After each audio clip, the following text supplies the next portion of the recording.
Hi readers, this is Mrs. Deloda. Last week you learned about the plot in a story. And you know that stories have a beginning, important events, a high point, and an ending. You also know that most stories have a problem and a solution or resolution. Let's look at how we can write about this in a reader's notebook in a slightly different way than we did last week.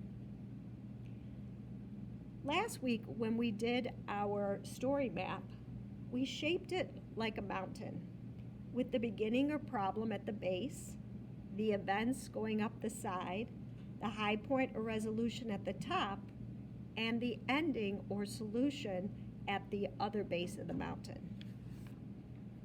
Now, why do we do story maps?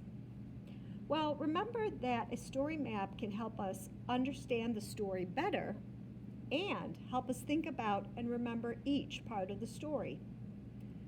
Let's take a look at this different story map for the bee tree.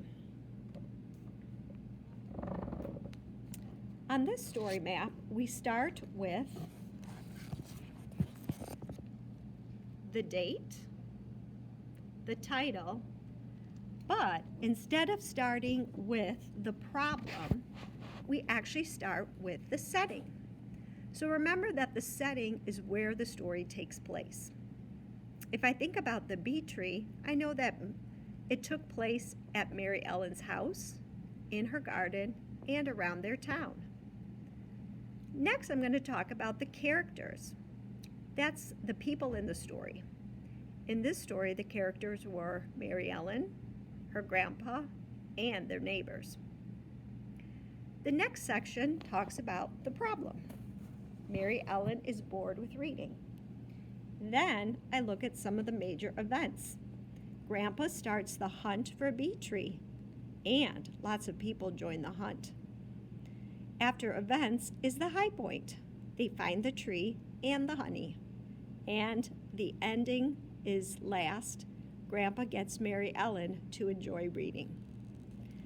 Today in your reader's notebook, you're going to do a story map for a book that you read during independent reading or a book that you read on Epic.